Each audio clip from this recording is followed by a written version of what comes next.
Well, good evening and happy Saturday to everybody. Welcome back to another episode of the Baseball Card Junkies podcast. You know who I am. You know who the guy to my left is.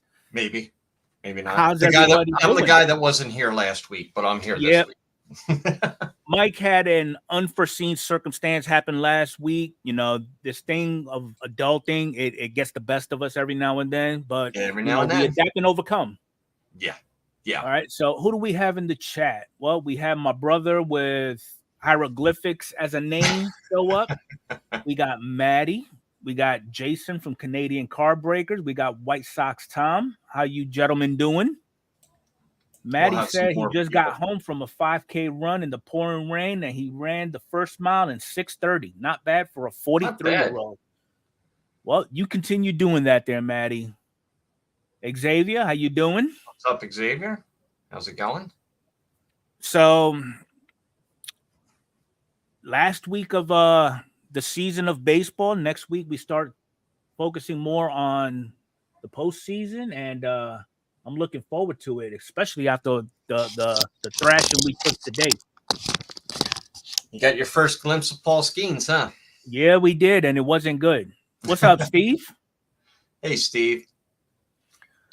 So this episode tonight is gonna be, we're gonna blow through a lot of stuff that we've already mentioned in previous episodes. We're gonna touch up on it a little more in detail, but then we're gonna actually get into the meat and potatoes of the whole segment, which is players who basically stole money from the teams that signed them and did not perform. So I'm looking forward to that one.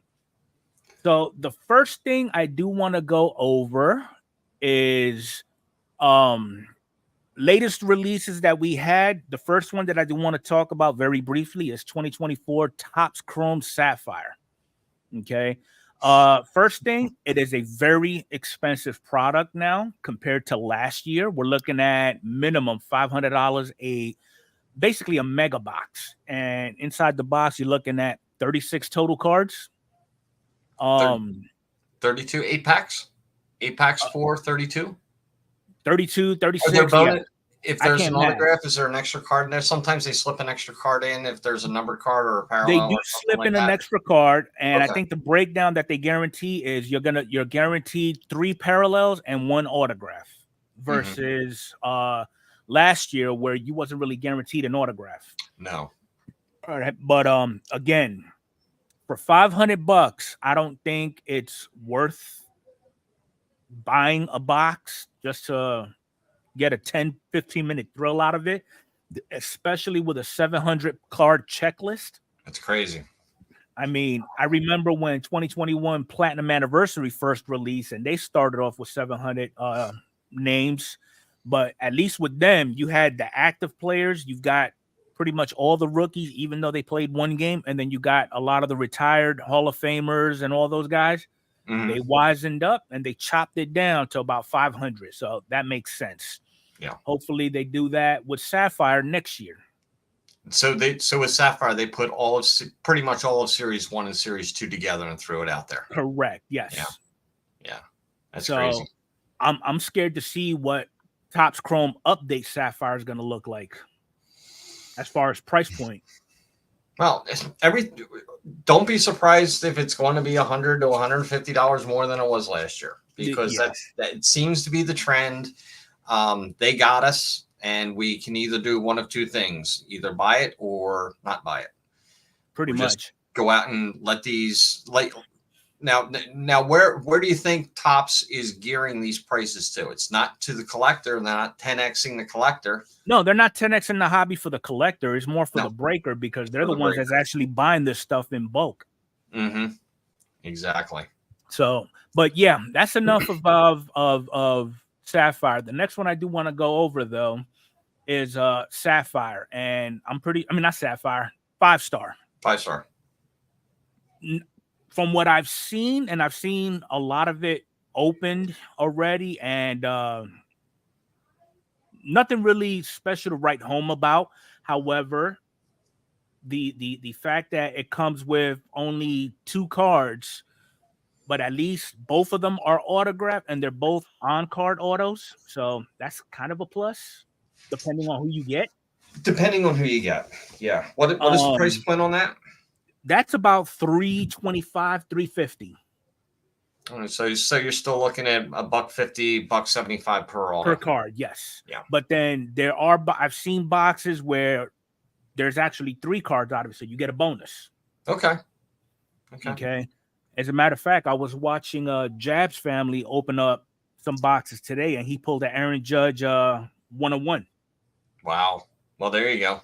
That definitely paid for the box. But Yeah, what are definitely. the odds? What are the odds of getting that? Exactly. But it's a lottery ticket. It really is. Ticket boxes.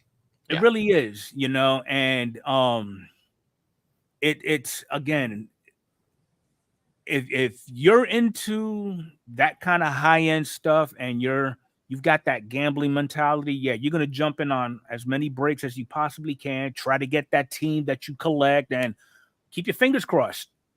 Well, what? Yeah, this. With that, would I spend that kind of money for a box of that? No. Would I get into a break with a box like that? No. Especially a random break, because first of all, I have a 1 in 30 shot of getting the Phillies. And then if I do get the Phillies, then I have a 1 in 15 shot of it being a Phillies card coming out of a box like that. Yeah. So, if Topps was going to say, okay, this is the Philadelphia Phillies box, or this is the New York Yankees box, or this is the Cincinnati Reds box, and they put a price point on there, would you be more likely to buy that if you were guaranteed 2 autographs from your team? Possibly. I think I would. I would take a shot on that, because I mean, if you're guaranteed to get your team in 2 autographs, automatically the first thing that comes in your mind is, well, I'm hoping I get this person's auto and that person's auto. But then in reality, you get players who showed up 1 game and go right back down to the minors. Okay, it's a possibility. Yeah. So that's the thing. So Ed Sapp is asking, do you guys like Topps Tribute? I don't have no complaints about Topps Tribute. That one also tends to be a little bit on the pricey side for me, but they do come up with some awesome designs. I like the card stock itself. They do present well, but that's another one, really. I mean, a lot of these mid to high end products that are being released, it's all a luck of the draw. Yeah, you just getting your team is half the battle. And once you do have that team, then the other half is hoping you get a relevant player from your team. Mm-hmm. So, I mean, it's really all up to the luck of the draw for the most part. So, if you do happen to get into a top 5-star for yourself, or you get into a break, hopefully everything works out in your favor. Okay, I'm not planning on getting into any breaks because Lady Luck, we're not seeing eye to eye right now.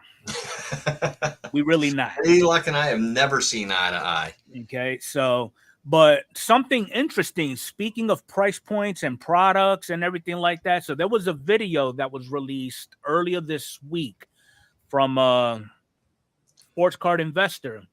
And the big topic that actually caught my attention was the fact that the price of wax has literally gone through the roof.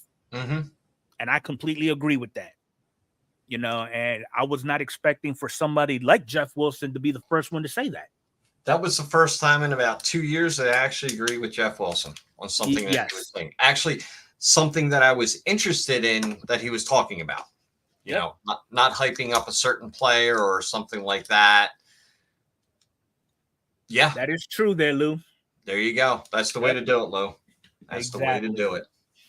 And it was very interesting that, himself and the 2 other guys that were on the panel were talking about the price of wax going up and how it is pretty much unaffordable for people to buy. I was like, I will not buy a hobby box for myself, probably ever again. Right. The only one that I will buy is Topps Update. I'll buy a jumbo of that, you know, right around my birthday, and I open it up for myself, and I'll go from there, and I'll complete the set, because I can get the complete set of Series 1, Series 2, which I'm fine with, and I have the complete set in the box ready to go. But with Update, that's the only one that I will open for myself and build that set. I used to build Series 1, Series 2, Gypsy Queen, Fire, all that stuff, and cut it down just to flagship. And then I cut Series 1 and Series 2 out completely, and I'll just buy the factory set, and I'll just build Update on my own. Yeah. Yeah, that makes sense. Yeah. I mean, he did some things that I took out of just that one talking point with the wax.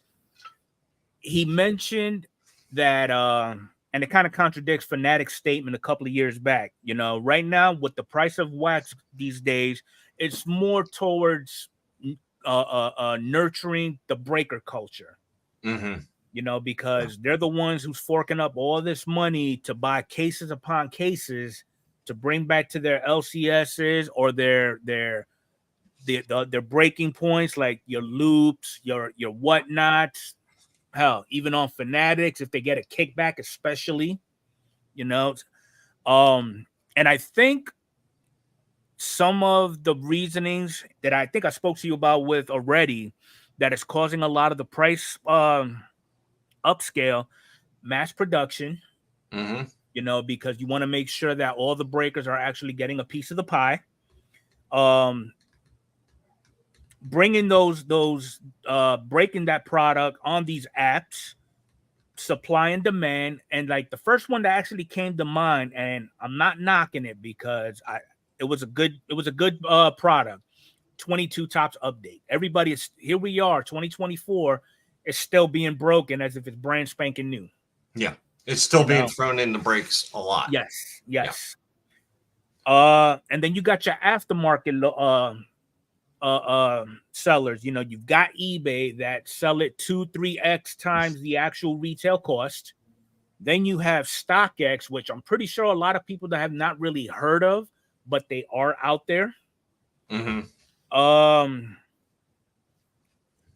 What I also caught from Jeff, he was saying that he fully supports breakers. He thinks breaking is okay, and that if you happen to be that type of person who doesn't want to spend the $400 to $600 on a hobby box for yourself, get into a break, get your team, and you still get the thrill of watching what's being pulled out the box. That is true to a certain point. I mean, and again, you know, let's take Sapphire, for example. We're looking at average cost of a case break. Pick your team. You got the big market teams like your Yankees, your Dodgers. They're already costing almost a third, close to a half of an individual box. Yeah. You know, but then you got the Rockies, you got the A's. They're being sold for pennies on the dime. So, I mean, are you really getting your money's worth out of it? That's all depending on your collecting habits. Yeah. And also be aware of the price of the product before you buy into a break. You know, if they're doing a case break of something, just go to Dave and Adams, go to Blowout, go search and see what the actual cost of that product is before you buy into a break. Because if you see you know, like just say a case costs $2,000, and you know the average cost per team, there's 30 teams, the average cost per team is say $110. Well, that's $3,300 that they're charging on that. So that's $1,300 that they're going to be making in addition to the cost of the product. And I know they're shipping, but shipping's to ship 30 teams out, it's going to cost about $200. So they're still going to make $1,100 off of it. Definitely. You know? So just be leery of that.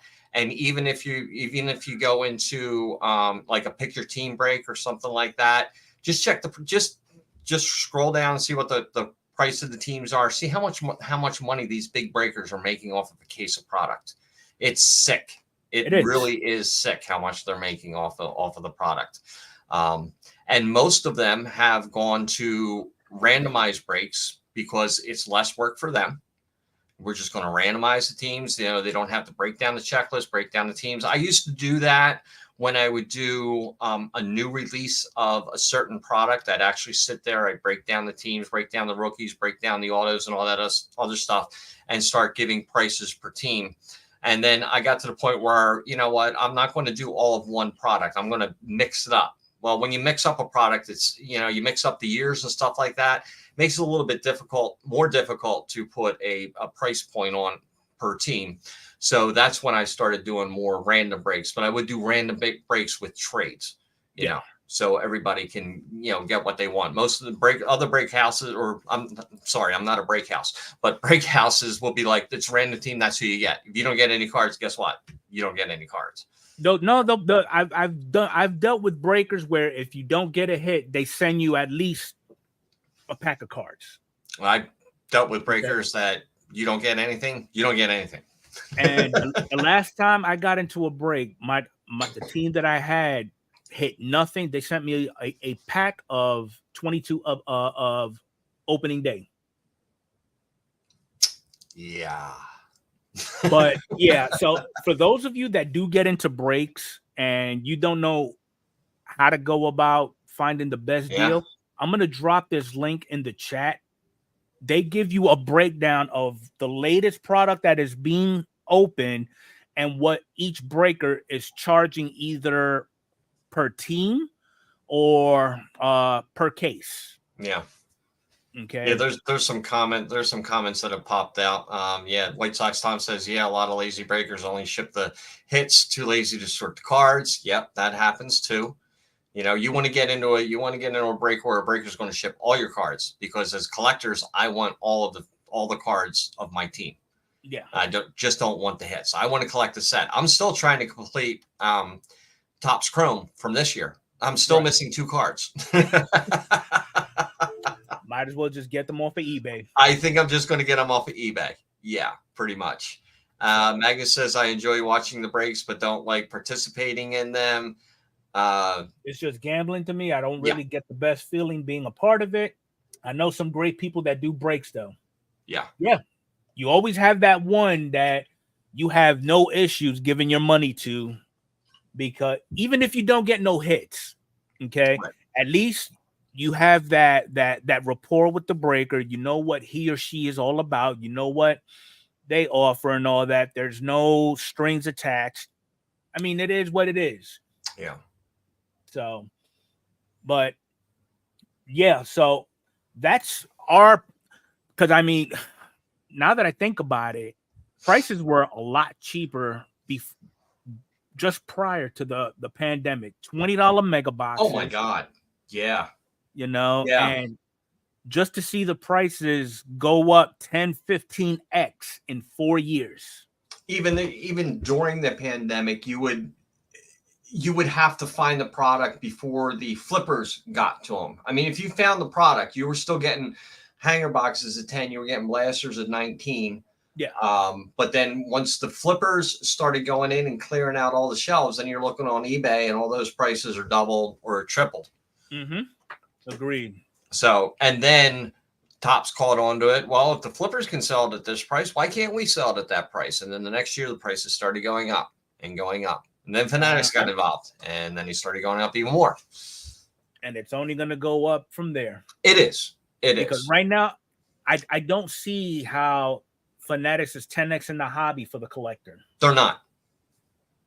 I don't see in maybe in the type of retail that they're doing, where you can get different parallels and stuff like that. But still, I mean, if you're going to do it, why are you jumping the prices up? Yeah. It just blows my mind. Yep. Look at that. Bowman Megas for $39. Right? Good luck trying to find them now, Rob. Yeah. So this next topic that they was talking about, not really a shocker. I mean, it kind of is, but it's not. So we all know GameStop just got into the market of buying and selling sports cards. Okay, they treat them just like they treat their games. You buy a game for $50, take it home, you play it, you finish it, bring it back to trade it in, you'll get $10 in return. $12 store credit. They are actually collaborating with Backyard Breaks on repacks. Apparently, repacks is becoming a thing now.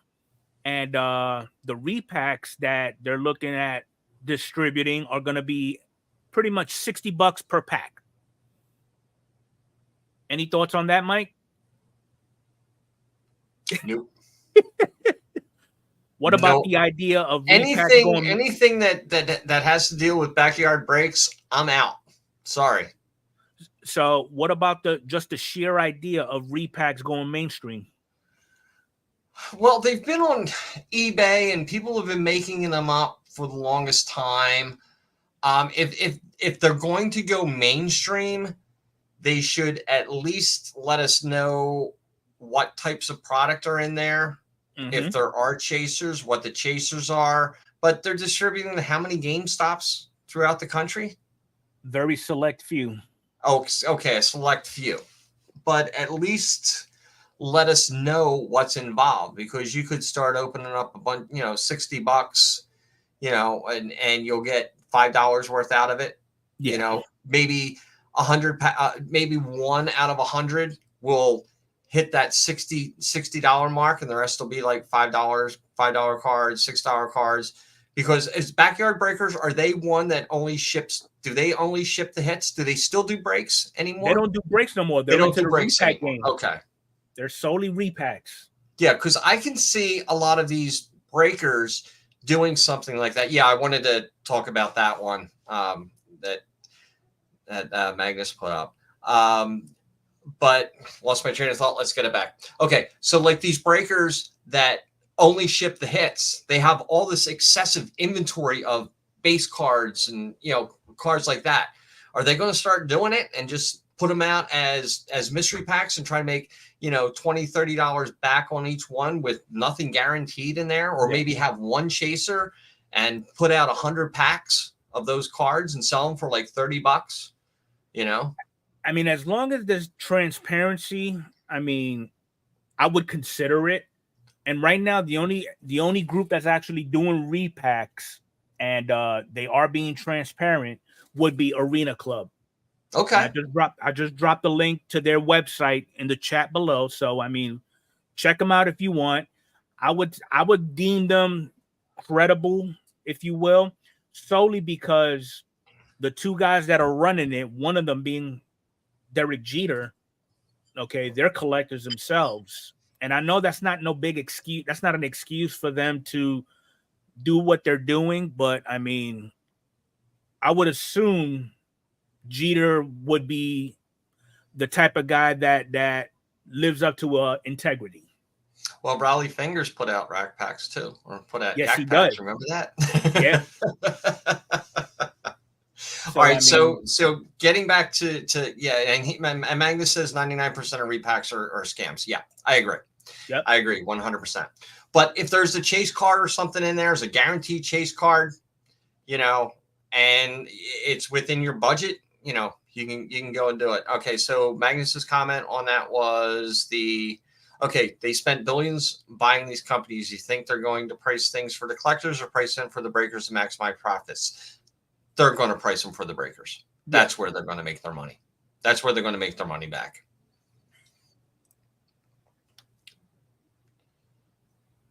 Yep. Yeah, that's true, Lawkin. I agree. Definitely. And again, just like with breakers, you've got to have that trust and confidence in who you're buying those repacks from. Like I can name one person on who I know for a fact when they do mystery packs, maybe two, definitely two. I can name two individuals that put packs together and you will get what you paid for it back in value. Sometimes and then some. Right. So I mean, it all depends on who you're getting your packs from, really.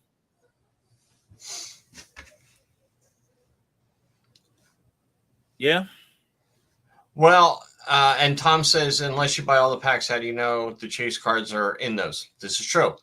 It would have to be something where, the chase card, you see the chase card, you see it going in the box or something like that. That's the only way to make it legitimate. I mean, anybody can state that they put this 101 card in there. And how are you going to know that it's going to get pulled unless you track it? Yeah.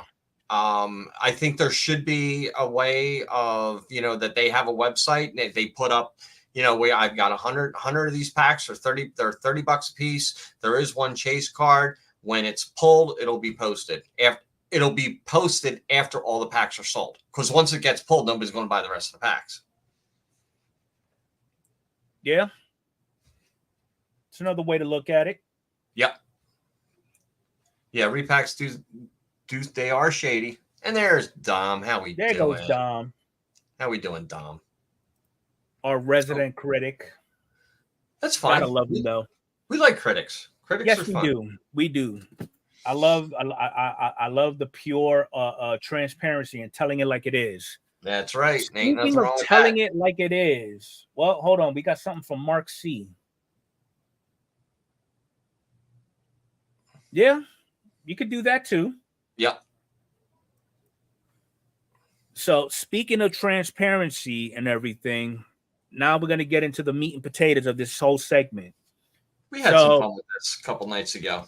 The homework for this episode was we need to come up with players who we thought signed with teams for extended periods of time and collected a nice fat check at the end of the season or the contract and did nothing to earn it. Mm-hmm. So Mike, we got a total of 10 names. Mike came up with 5. I came up with 5. So well, actually, I came up with 6, but I had one of his. We shared one. I took it off. So I'm gonna go through my 5 first. We'll talk. Let's go back and forth. One. Go back and forth. We could do because last time you hogged the whole thing up with yours. All right. So the first one I'm gonna talk about is this culprit right here. Mr. Giancarlo Stanton. So, in case where we forgot where he was, he started out with the Marlins, okay, and he was tearing the ball off the cover down there. But as soon as he signed that large contract and Derek Jeter took over and said, okay, we're going to have to do without it, he decided to send him off. All right. So the total contract was, I think, $325 million for 13 years. Okay. Now, each year, he's looking at about $32 million. And right now, for his career, he's made almost just under $200 million. Now, let's take a look at his stats for a minute. Going from 18 to current. Pop right back. Okay. So from 18 to current, I don't believe he's earned his contract. And I say that because if we look at his line, his last season with the Marlins, he actually won MVP. Look what happened a season later. Came in 19th. And then from 18 to current, he's only made the All-Star team back in 22. Okay. So in 18, he did 158. 19, he played 18 games. I'll give him a bye 2020 because of the pandemic. 139, 110, 101, 112. All right. Batting average, 211. No, I'm sorry, 266, 288, 250, 273, 211, 191, 235. So, I mean, he does have his moments. I will give him that. When he gets hot, he does get hot. Okay. But what gets him is when he gets injured, whether it be with an ingrown toenail, he sprained his thumb, he got a headache. he's automatically put minimum 30-day IL list. So, I mean, this is probably, in my opinion, the most recent and current thievery that I can pretty much speak on. What you think, Mike? Yeah, but I like some of the comments. I like that comment by Magnus. He'll still get you home runs. He'll still miss 50 games. Looks like on average 50 games a season. But yeah, at the time, you thought that he was going to do a lot more. I mean, and he had 2018. It was him and Judge. They were crushing it. And then 19 came around, and he was basically out for almost the entire season. In 20, we all know what happened in 20. It seems like the last few years, he's still missing 40 to 50 games a season, but he's still putting up the home runs. He still has the power, but the power, does it really worth the dollars? I don't know. What is his salary now? Average salary a year? He is averaging, if he's at 20 or 21 million about a year, that's not bad. 32 million, and then come 26, it'll drop down to 19, then 15 for his last 2 seasons. Oh, okay. So hopefully he gets it together. And if not, I hope Cashman does the right thing and moves on from him, honestly. Okay. Because I mean, right now he's sitting at 429 career home runs. Will he hit 500 between now and the time his contract is up? Probably not. How old is he? Stanton is 34. 34. Okay. It's 6 years. He can do it. As long as he DHs, doesn't play the field, I think he can do it. Why not? He got banged up this most recent time as a DH. Well, I would look at it this way. He's going to get, if he goes up there and hits a home run, that's good. He's not going to get hurt. When he starts hitting singles and doubles, he might as well just get thrown out. Yeah. He doesn't have to run the bases. I agree. So that's my first pick of who's been stealing money from the league. All right, Mike, who you got? All right. I kind of it was kind of funny because I was just thinking, I said I can name 5 players off the top of my head, and the 5 players that I had, well, with the exception of one, were completely different than the ones that Infuego had. So I went in just a different direction. And I looked at all the contracts and how much at the year that it was and how much was paid. So I went from like 5 to 1. And I think this is the 5th player, and have it right here. BJ Upton. Okay. When he went from the Rays to the Braves, one of the very few mistakes the Braves have ever made in signing a player. And if you can see, Tampa Bay Rays, his 8 years, never had a lot of power. I've never had a high batting average, 255. But when he went to Atlanta, he was batting 198 for 2 years. He didn't even finish out the 5 years of his contract, which was $75 million at the time. And if you take a look at, the last couple of the 2 years before he went from Tampa Bay to Atlanta, he had power. He 23 home runs in 2011, 28 home runs in 2012. Batting average was still a little bit on the low side, 243, 246. And what did he have for stolen bases? He had good stolen base numbers, 36 and 31. This was in a time where stolen bases weren't happening as much as they were in the past. And then he goes to Atlanta after 8 years in Tampa Bay, and the numbers just plummeted the, just totally fell apart. He had 21 home runs in games, 267 games. So 2 years, 21 home runs, batting average was a woeful 198. Didn't even finish out the entire contract, was traded to San Diego after that. So basically Atlanta got 2 subpar years, and the other 3 they basically just ate and threw it away. So there we go. All right. That's my number 5. Okay.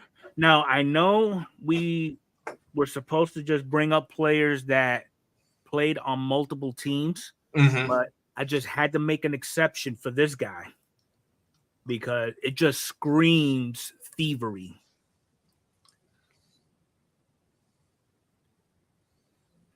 Straz. I mean, everybody hyped him up during his rookie season as the phenom, the next Sandy Koufax, the next best thing to compare to sliced bread. But what happened? It just went downhill. I mean, he only spent 13 seasons. Okay, lifetime ERA 3.24, 1,400 innings pitched. At 13 seasons, you should have been pitching well over 2,000 innings. Okay. And you thought in 2019 he was on track again. And it didn't happen. Yep. Came in 15th for MVP voting, 5th for Cy Young. And I mean, his resume, he's got what? 3-time All-Star, 2019 World Series MVP, and a Silver Slugger. Okay, but again, when was he re-signed in Washington? He never left Washington. I mean, when was his contract renegotiated, I should say? Good question. They probably signed him for a long-term deal. I mean, if you look from when he started up to 2019, the numbers are not that bad, but he was, there were a couple of years where he wasn't as Strasburg as he was. So it looks like he got re-signed in 2020. Oh, wow. 7 years, $245 million. In 2020? Oh, yep. Yeah, they got hosed. Oh, I didn't realize it was then they re-signed him. Yeah, no wonder they didn't even do a retirement thing for him. So, and they still got to bite this one for the next 2 seasons. Yikes. And then he's got 3 years of deferment after the 27 season. Yeah. Yeah, that's continued stealing money. Being paid by 4 teams. Who was that? I think it was a conversation going on before. What's up, Nikki? Oh, wrong player. Yeah. Wait, what were you talking about, Upton? I mean, one name that I could think of that we both didn't mention that I thought stole money, David Justice. Yeah, but wasn't he was traded from what, the Braves to the Indians? I believe so, yeah. And that was pretty much towards the end of his career. I don't know. I didn't research David Justice, and it never really popped into my mind because that was kind of more like in the 90s, or was that early 2000s? Early 2000s. Early 2000s, yeah. Yeah, I think what happened was most of the players that I have were in that 2010 to 2014 range where people were just putting out sick money for players. Yeah. They were just throwing money all over the place. What's up, Titus? How you doing? So that was my number 4. Yeah. Okay, so my number 4, and this is Nationals lost them, Tigers signed them. Jordan Zimmerman. That's who I'm going with. Yeah, this was ugly. He played up until 2021. He was with the Nationals till 2015, signed with the Detroit Tigers in 2016. 5 years, $110 million. And in those 5 years, it went from bad to worse, to ending with in 2019, pretty much a 1-13 record with a 6.91 ERA. If you look at the numbers from Washington, 7 years in Washington, he was 70 and 50, 3.32 ERA. You got it. You want to throw it up on the screen? Oh, I didn't share. I'm sorry. I thought I had it shared. I am so sorry. Did I share the last one or not? No, you did not. Oh, jeez. All right. Present. Why didn't you tell me that last time? Now I got to find it on here. So they were just watching me read off a whole bunch of paper, and now I'm not going to be able to find it. Hold on. There it is. Jordan Zimmerman. Okay. All right. So going back, 2015 was his last year in Washington. Detroit signed him in 2016 for $110 million.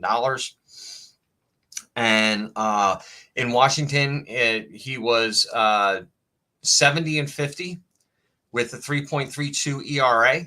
In Detroit, 25 and 41 with a 5.63 ERA.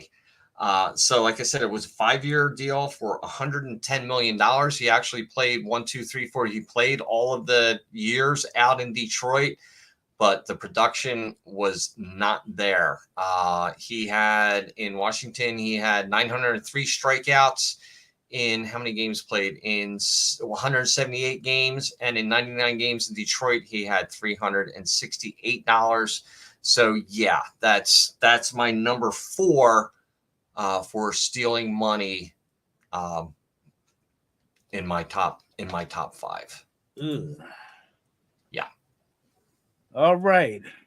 Well, we're gonna go into my number 3, and I just closed it out for some ungodly reason. Or maybe I closed it out. I don't know. Maybe I have control over your computer too. Probably. Weird things have been happening with my computer. Very weird. My number 3 happens to be Aroldis Chapman.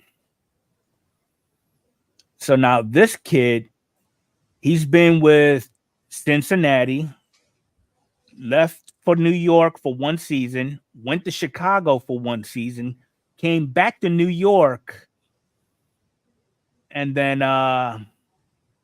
so he's 7 years with the Yankees, 6 years with Cincinnati, the Royals for a year, Pittsburgh for a year, which is what he's doing right now, Texas for 1 year, Chicago for 1 year. I mean, what? Literally, this man is stealing money. And what kills me about him, he's been in the game now 15 seasons, and is the only active player to have Tommy John surgery. Not to have. Right. He's basically he's got the most durable arm according to sports writers, analysts, MLB, you name it. All right. And I mean, for right now, his current term, he's got 1 year for 10.5 million. But before that, I mean, with Cincinnati, 17.2, $1 million, $2 million, $2 million.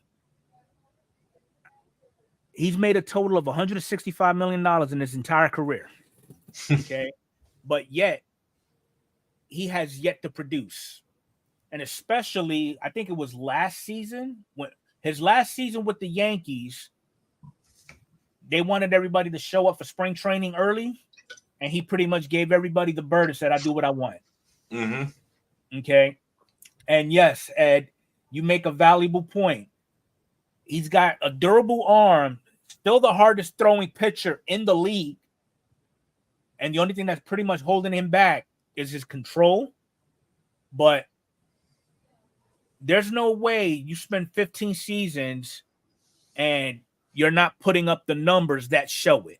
I mean, if you look at his resume, 7-time All-Star, 2-time World Series, and the Mariano Rivera League reliever of the year. He should have had at least 2 Cy Youngs already, even though it's just as a reliever.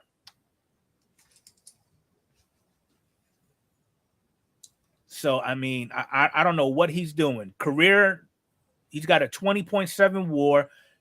He's 10 games over 500. Lifetime ERA 2.63. 5 games shy of 800. 334 saves with 759.1 innings pitched. A little over 1,200 strikeouts with a 1.106 whip. I mean, I don't know.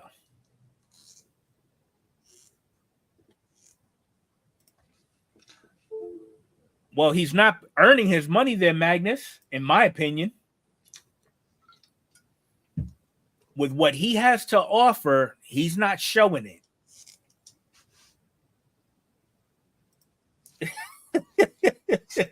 You know what? I'm done with Chapman. All right, Mike, who's your number 3? He had to go on the Yankees rant for a while. All right, so my next player, he left the Texas Rangers and went to the Angels. He signed a 5-year contract for $125 million, and it didn't work out. Number 3 for me is Josh Hamilton.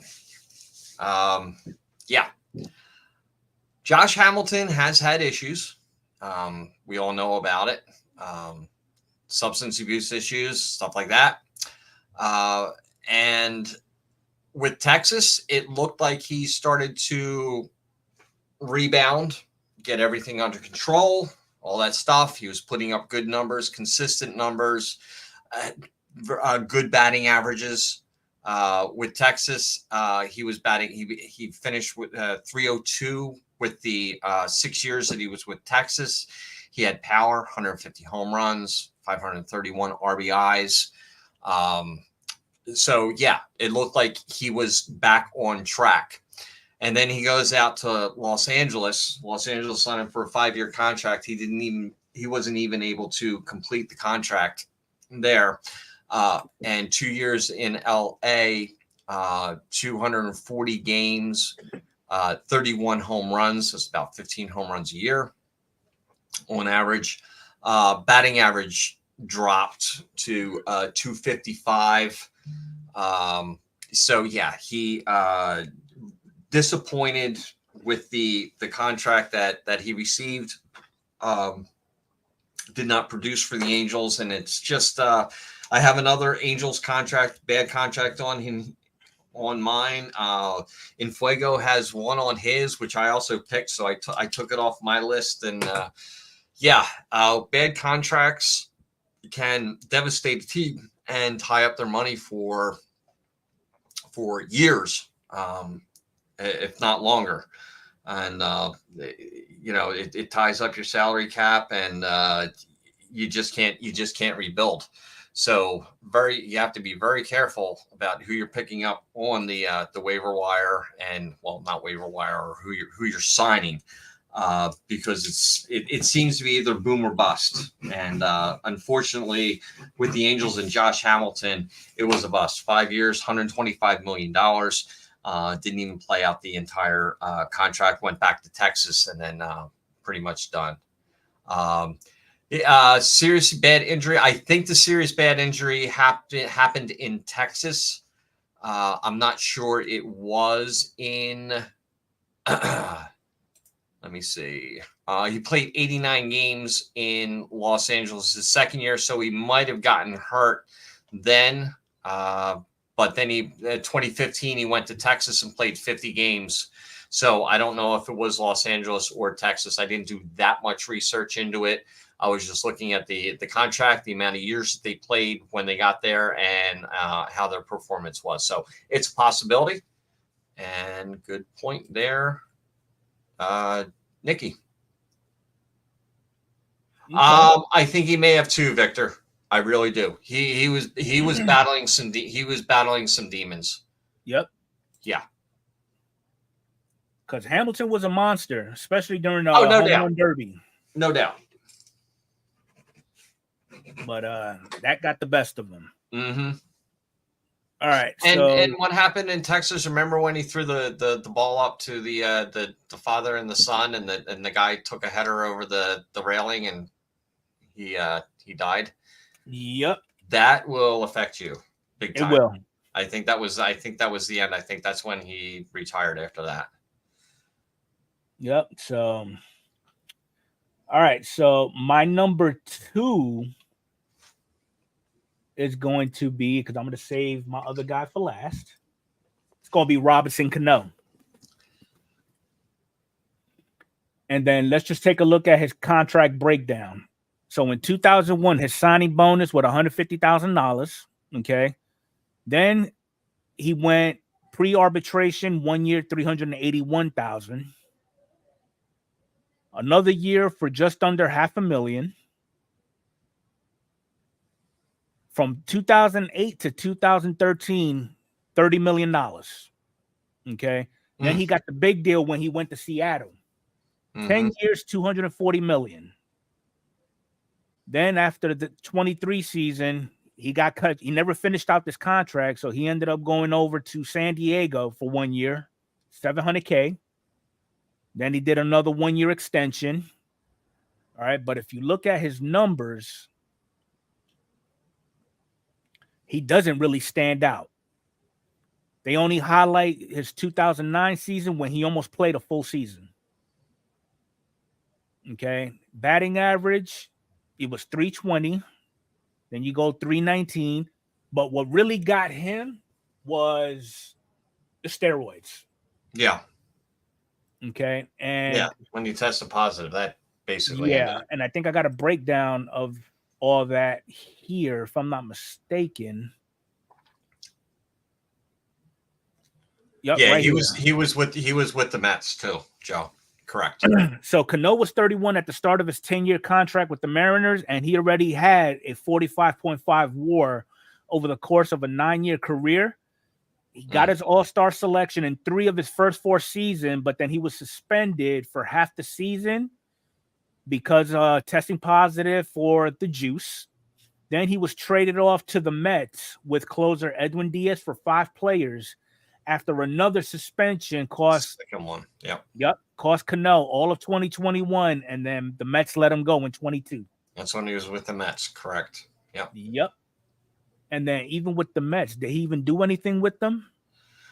107 games in 19. Yeah, 19 he was playing. Uh-huh. And then in 22. 20, can't go by 20. And then, 21 he was suspended. Yeah.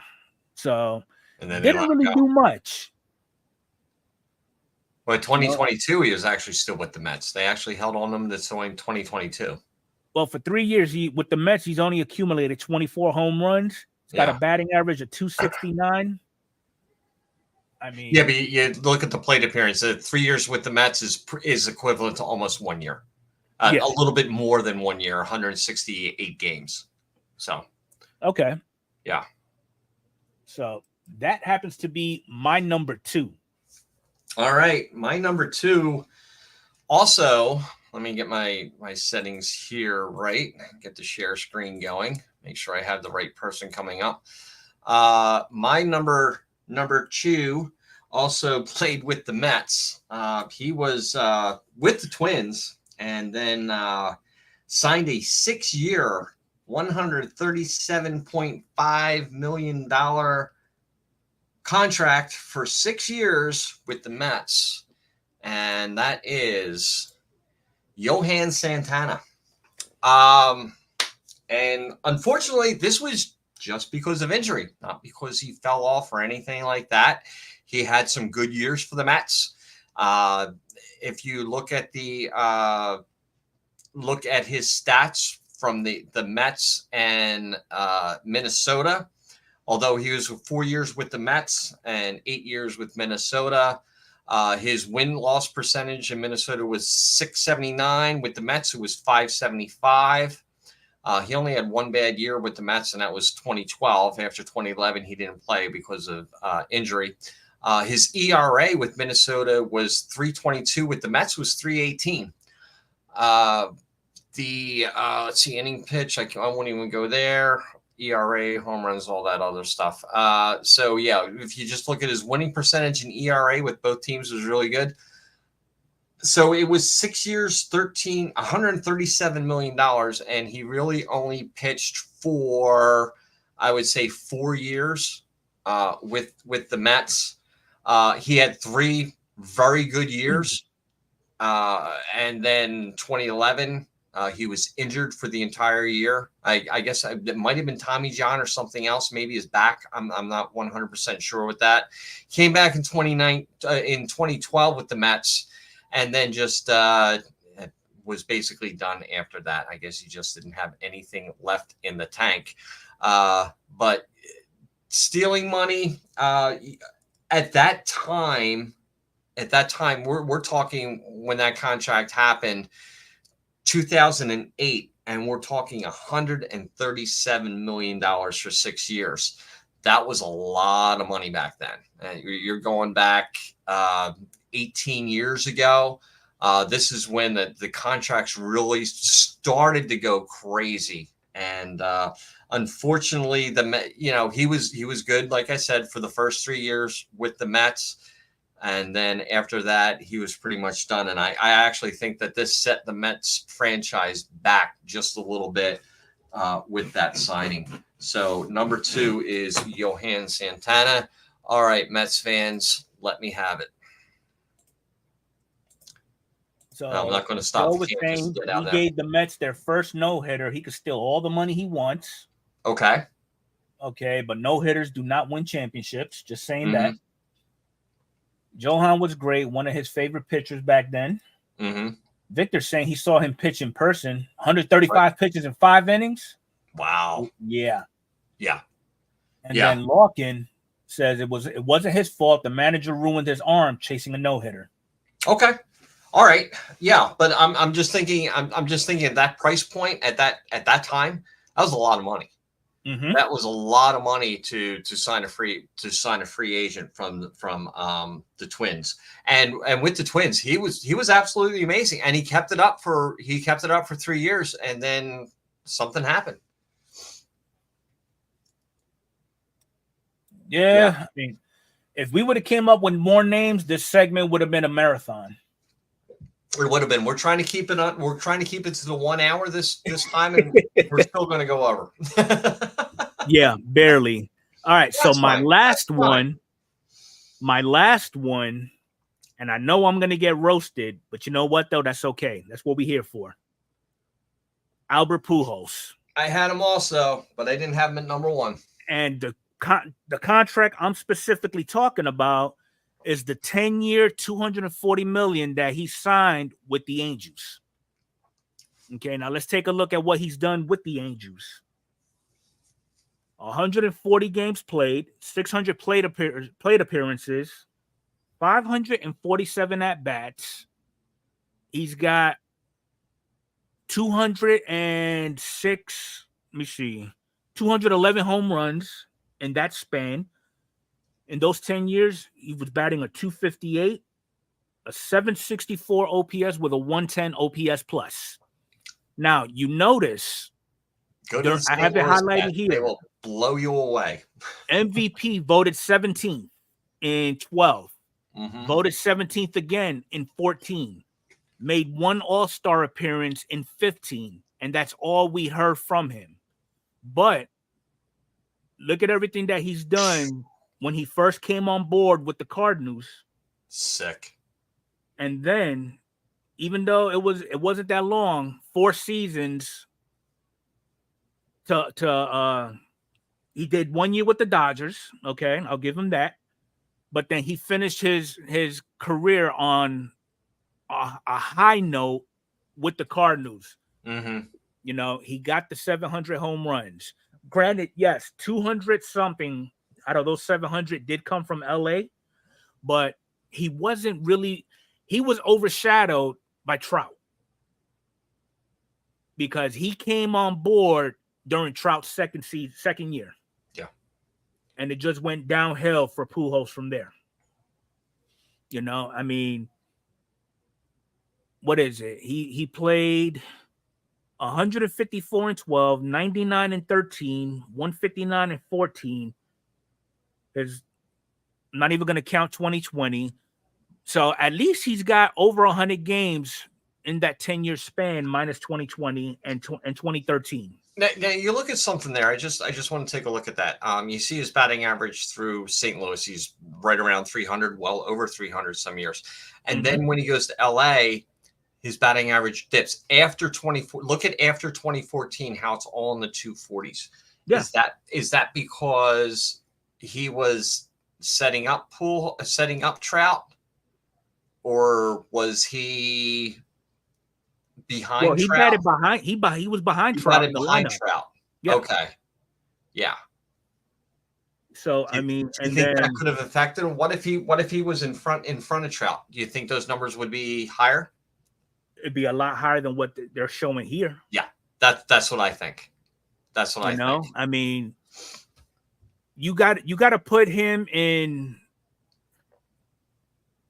pretty much the Pujols works best, I think, in the 4-hole as cleanup. Mm-hmm. You know, batting him third, it's kind of like putting a little bit of pressure on him, especially if he's got men on base, especially with the Angels. Yeah. You know, so I mean, he wasn't really doing the Angels all that justice. So that was my number one. So let's see. All right. So I'll go and present my number one. I'll let you go through your screen. Overrated, according to Titus. Pujols was a fun player to watch in his last year. Exact. I agree. Oh, yeah. No doubt. No doubt he was. He was a lot of fun. Chris Davis actually did make the conversation there, Locke, and we just never brought him up. Yeah, we did because he was pretty much on the Orioles for like the longest time. I think we might do another segment with who stole money on their own team. Mm-hmm. You know, we were kind of looking at people that were free agents. Yeah, Rendon definitely is up there. Okay. So we're going to run it through after everything is said and done, but Mike's going to go through his number one. All right. My number one signed a 7-year contract for $245 million. He was on the Nationals. He's now on the Angels. And there you go, Magnus. Anthony Rendon. Hands down, in our lifetime, has stolen the most money from any team anywhere. And it's not even funny. And he didn't even try to conceal it. Yeah, it's not even funny. He has not played more. Wait. He could. Is there one more game left? Okay, 2 more games left. He could play 59 games this year, and that will be the most games that he's played in 5 years with Los Angeles. 59 games. Always hurt, always whining, always complaining. $245 million for 7 years, and he's 5 years into it. In 5 years with Los Angeles, he's played a total of 257 games. He's had 1,100 plate appearances. He has 224 hits. He has 22 home runs. He has a batting average of 242. The Nationals, completely different story. 7 years with the Nationals.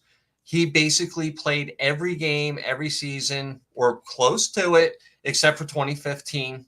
All the other games were all the other seasons were 136 or more. And his rookie year that he was called up, 2013, he played 98.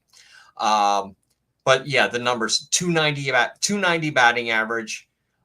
He had 136 home runs in 7 years. Not really the consummate power hitter, but you're expecting him to be 25 to 30 to 35 home runs a year.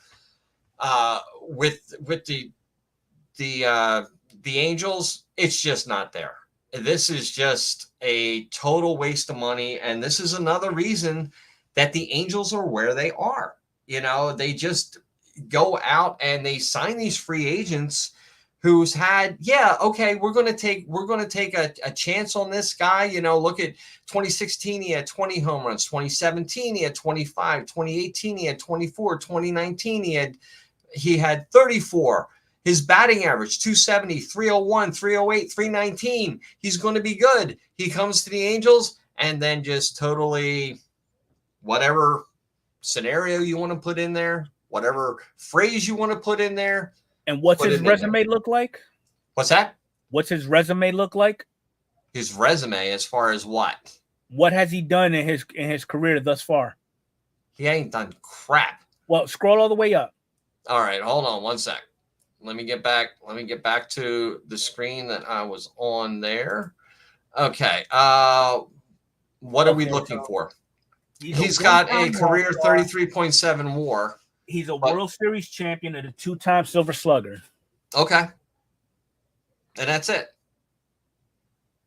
That's all he's got. Yeah. 1-time All-Star. Yeah.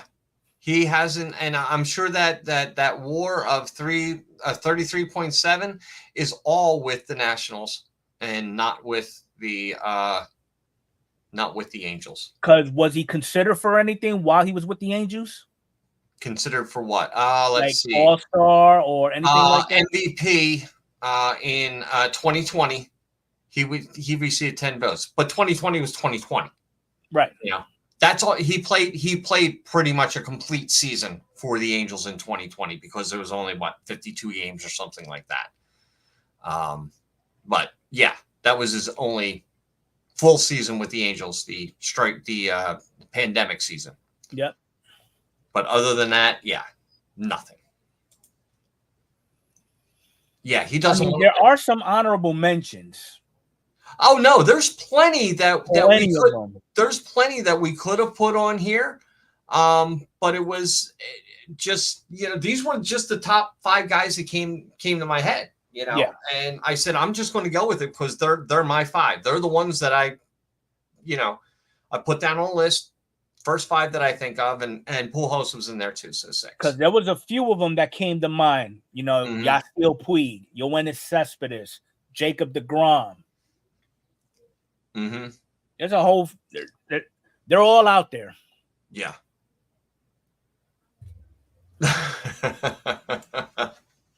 I'm looking at some of the. Yeah, you know what? It's usually when we get a homework assignment.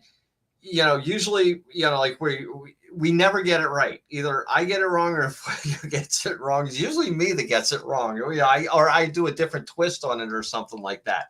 Yeah. But I thought it was interesting. And this sets up another episode of some point where I think next week we're probably going to talk more about playoffs and stuff like that because the wild card will be over and we can start doing some playoff predictions and stuff like that.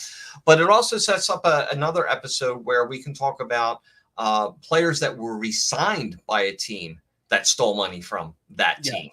And a lot of it, I'm sure a lot of it just has to do with just injuries more than likely. I know one of them is going to be, for me, it's going to be Ryan Howard. But when he tore his Achilles, he was just never the same after that. So did he steal money? No, I don't think he stole money. I think the Phillies were foolish for giving him that kind of a contract. So it's kind of like, I don't know if I would call it a stealing money episode, maybe something to do with the franchise making the wrong call or giving the money to the player or something like that. He didn't steal it. They re-signed him. Yeah. And we do plan on doing that, Victor. We are going to talk about at some point players that are earning their keep. Oh, and yeah. that the team's made a good investment on them. Yeah. So that's going to be coming up here shortly. So are we talking about players that have already passed their what is it? Their, they have that 4-year. What I'm blanking on what it is. After 4 years, they get re-signed. Players that got the extended contracts. Okay, extensions. Yeah, player extensions. Okay, yeah. Even if it's going from one team to another and it included long term. Yep. Like first one that comes to mind, it's going to be Shohei Ohtani. Oh, God, yeah. Yeah, so. Yeah.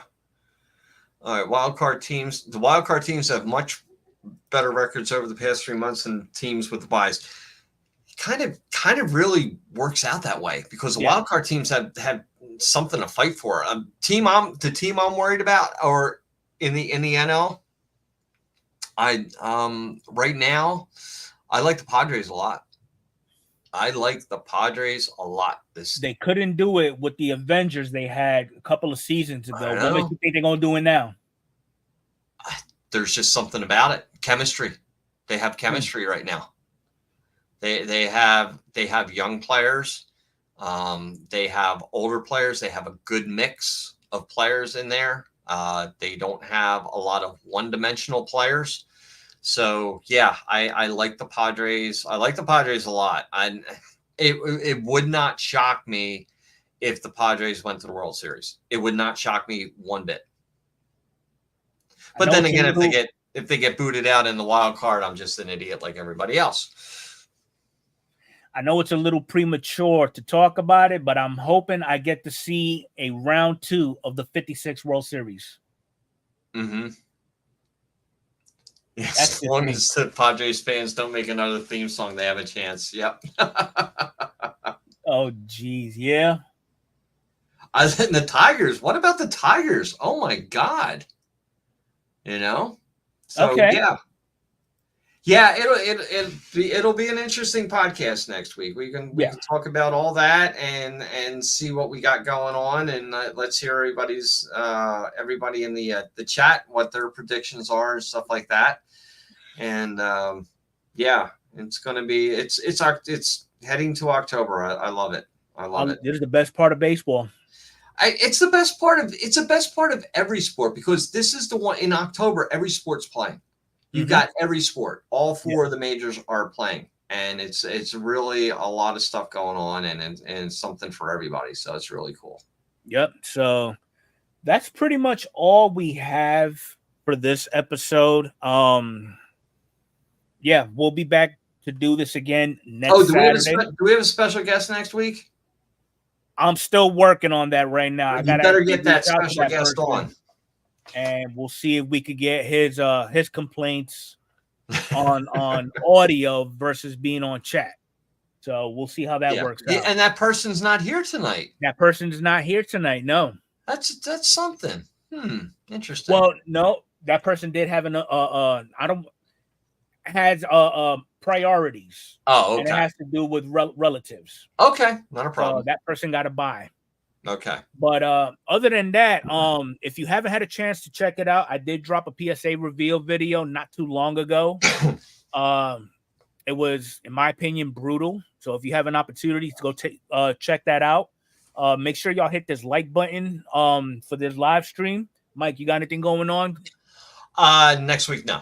No, we did a break last week, and I got everything boxed up and ready to go. It's going to get shipped out. So whoever was in the break, thank you very much. We did a whole case of jumbo packs of 2022 Panini Chronicles, and like I said, if I could have sold every one of the top rookies and star players from there at 50 cents a piece, it would have paid for the entire case, and then just all the hits on top of that were like a bonus. So just keep a lookout for some of the older product at good prices. If you want to open something up, I mean, David Adams, they got a box of 12 jumbo packs for $30, and it's fun, because where else are you going to get 170 cards for $12 or for $30? You're not. Agreed.